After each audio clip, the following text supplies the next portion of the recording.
Assalamualaikum warahmatullahi wabarakatuh. Alhamdulillahirabbil alamin.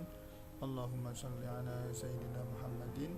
Segala puji bagi Allah Subhanahu wa taala, kita bisa bertatap muka ya, walaupun dengan dalam kondisi virtual, tapi kita harus tetap bersyukur dan semoga semuanya diberikan kesehatan dan kondisi yang fit untuk pembelajaran kita pada kesempatan ini. Baiklah anak-anak, kali ini kita akan belajar bersama tentang iman kepada qada dan qadar ya. Jadi nanti kita akan mengetahui bersama terkait dengan deskripsi pengertian qada dan qadar, kemudian takdir ya, qada dan qadar dan takdir dengan benar. Kemudian yang kedua adalah menjelaskan contoh takdir mu'allaq dan takdir mubrom. Kemudian menjelaskan manfaat beriman kepada qada dan qadar. Kemudian yang terakhir adalah menunjukkan contoh perilaku beriman kepada qada dan qadar dalam kehidupan sehari-hari.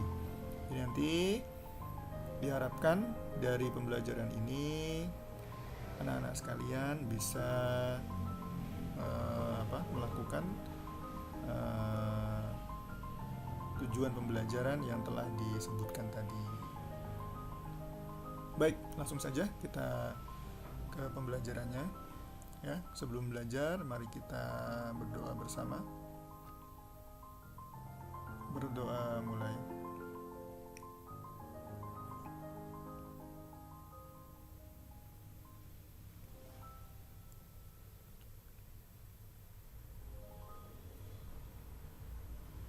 Baik, bismillahirrahmanirrahim. Semoga Allah memberikan kita kemudahan dan keberkahan dalam menuntut ilmu. Amin ya rabbal alamin.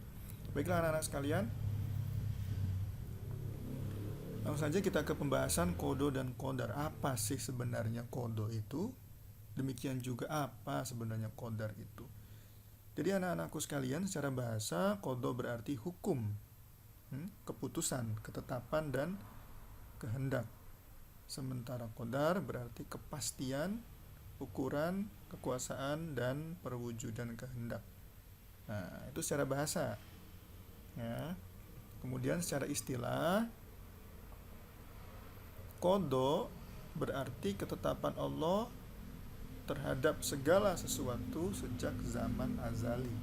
Sementara qadar adalah perwujudan kehendak Allah terhadap semua makhluknya dalam ukuran dan bentuk-bentuk tertentu sesuai dengan irodahnya. Jadi mungkin adik-adik bertanya, kenapa, apa sih yang disebut atau kapan sih zaman azali? Zaman azali itu adalah zaman ketika segala sesuatu belum diciptakan ya. Jadi secara istilah demikian. Untuk lebih jelasnya kita akan simak bersama-sama contoh ya, qada dan qadar itu seperti apa.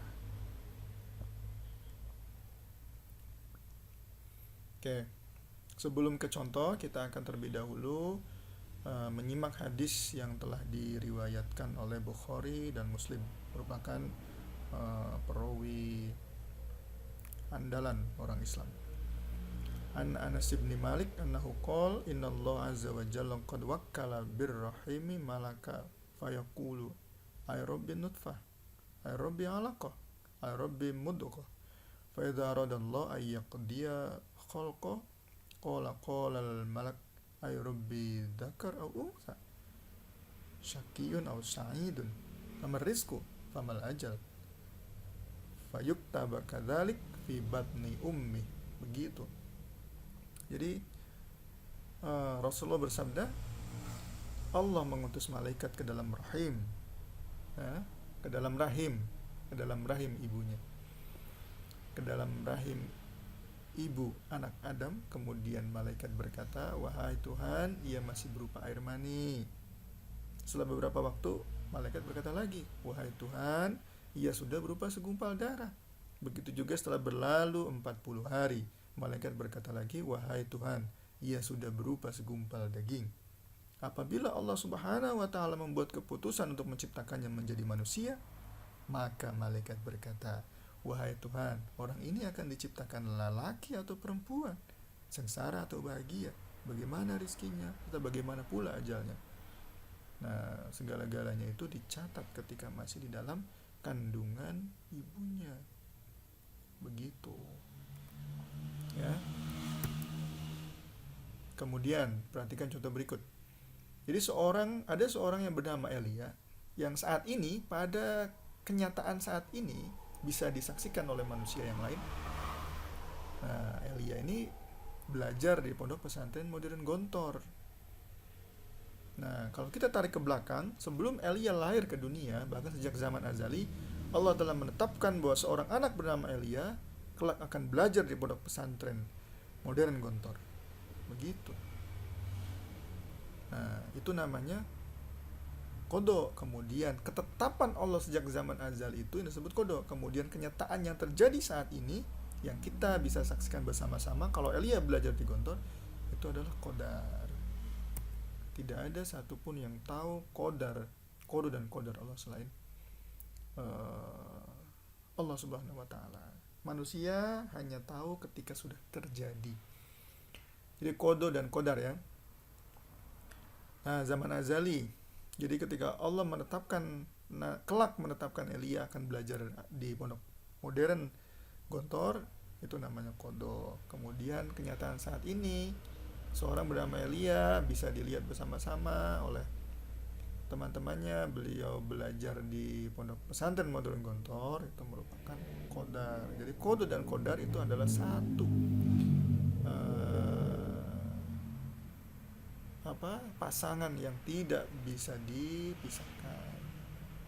Begitu. Kemudian ini salah satu kesimpulannya, kodo merupakan ketentuan atau kehendak dan kemauan Allah, sedangkan kodar wujud dari kehendaknya. Begitu. Nah, kodo dan kodar ini biasa dikenal di tengah masyarakat sebagai takdir. Nah, saya sakit gitu. Ini sudah merupakan takdir. Gitu. Baik, lanjut. Jadi apa sih sebenarnya iman kepada takdir itu?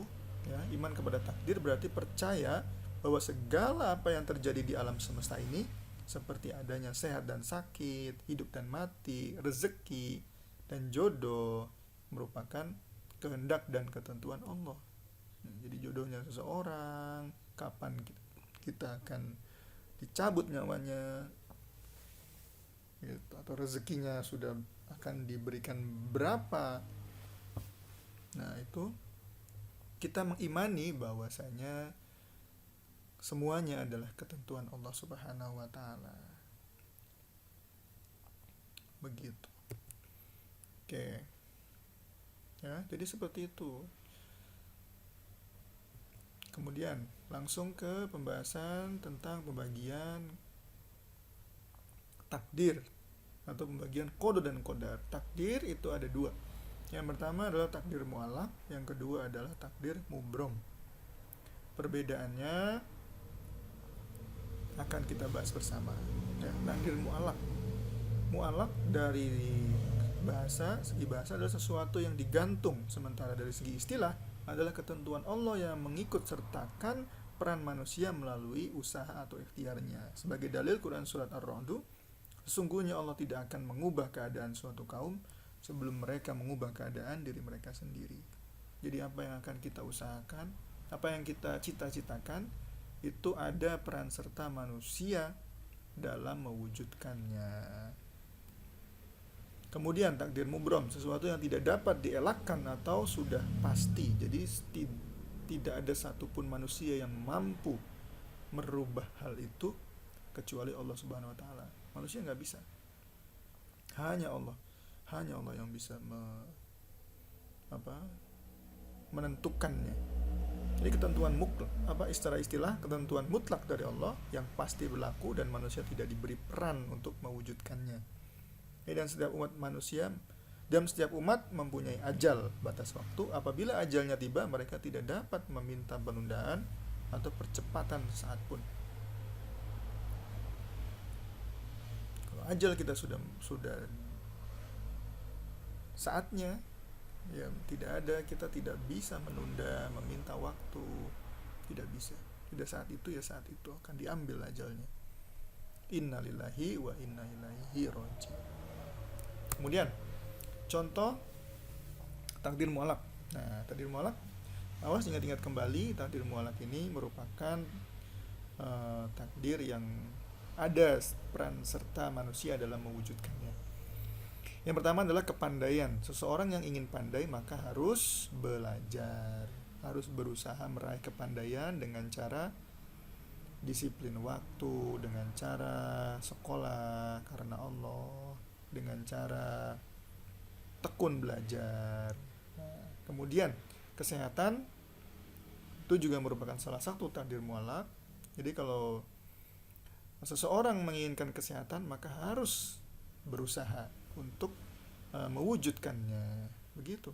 Jadi, seperti menjaga kebersihan, olahraga teratur, menjaga gizi dan pola makan, itu merupakan salah satu usaha-usaha untuk mewujudkan kesehatan. Kemudian yang ketiga adalah kemakmuran. Bisa diraih dengan giat bekerja, kreatif, pantang menyerah, rajin menabung, dan hemat. Jadi kita tidak menopang dagu, kemudian berharap kemakmuran akan datang, begitu. Ya, tidak bisa hal itu dilakukan. Jadi kita harus meraih kemakmuran itu dengan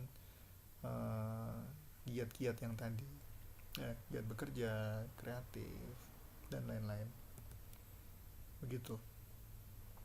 Nah, sementara takdir mubrom adalah contoh takdir yang tidak ada peran serta manusia dalam mewujudkannya. Ini jenis kelamin manusia sudah ditetapkan laki-laki atau perempuan, gitu. Ini dilahirkan laki-laki, ya sudah laki-laki. Kemudian alam, ya, api memiliki sifat panas, bumi berbentuk bulat, itu merupakan takdir mubrom. Gaya gravitasi, kejadian kiamat.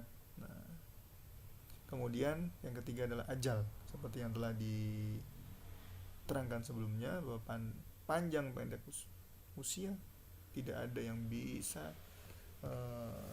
menawarnya, begitu. Nah, di sini ada ilustrasi. Ada seorang anak laki-laki bernama Umam yang diprediksikan karena kondisinya pada saat 12 tahun itu segar bugar. Nah, Umam ini diprediksi akan bisa mencapai umur 65 tahun. Tapi siapa disangka ketika Umam baru berumur 25 tahun, beliau mengalami kecelakaan hingga akhirnya meninggal dunia.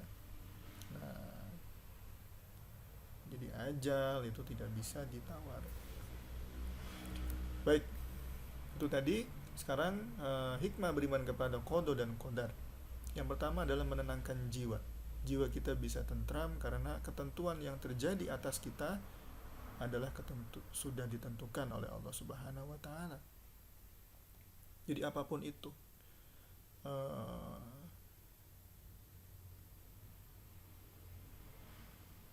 kemudian yang selanjutnya adalah senantiasa bersikap sabar dan syukur.